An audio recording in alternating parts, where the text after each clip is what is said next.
"Mummy," said Zaid, "I'm meeting someone by a special pond. It's someone of whom I'm most fond. But it may be a little hard to find. So please help me, if you'd be so kind." "Why, of course," said Mummy. "I don't mind.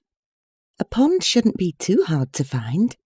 So they set off, walking along through a park and way beyond, until they stumbled upon a dark, green, murky pond. "That's not the pond we're looking for," said Zaid. "Its water doesn't look yummy. The special pond is sweeter than honey." "Sweeter than honey? said Mummy.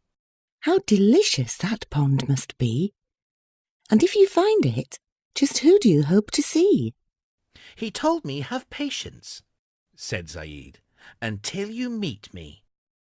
So they marched on, crossing a meadow and way beyond, until they stumbled upon a rich, thick, sticky pond.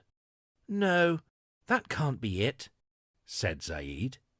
"Its colour is dark like the night. The special pond is brighter than milk white." "Brighter than milk white?" said Mummy. How delightful that pond must be. And if you find it, just who do you hope to see?" "He told me have patience," said Zaid, "until you meet me." So they rambled on, into a forest, and way beyond, until they stumbled upon a bright, white, sparkling pond. "Oh, that's not the one," said Zaid. "I can jump across it in a few strides, but it would take me a month's ride to cross just one of the special pond sides." "A month to cross one side?" said Mummy. How gigantic that pond must be. And if you find it, just who do you hope to see?" "He told me have patience," said Zaid, "until you meet me." So they trekked on, up a mountain and way beyond, until they stumbled upon a vast, deep, steamy pond. "Definitely not," said Zaid, sniffing the air. "It smells like rotten rusk. The special pond scent is finer than musk." "Finer than musk?" said Mummy. How fragrant that pond must be.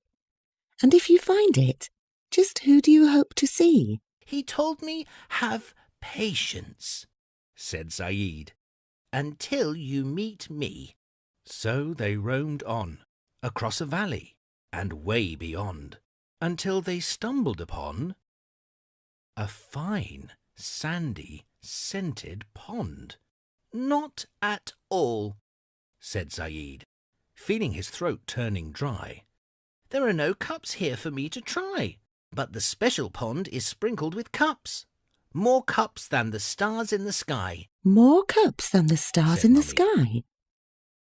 What a sight that pond must be. And if you find it, just who do you hope to see?" "He told me have patience," said Zaid, "until you meet me."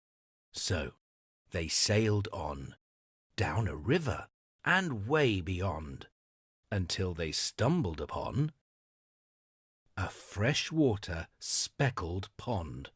"I'm afraid not," said Zaid, as he scooped its water up to his lips. "I still feel thirsty after these sips. But one taste of what the special pond contains, and I'll never ever feel thirsty again." "Never ever feel thirsty again?" said Mummy. How can that possibly be? And if you find it, just who do you hope to see?" "He told me have patience," said Zaid, "until you meet me."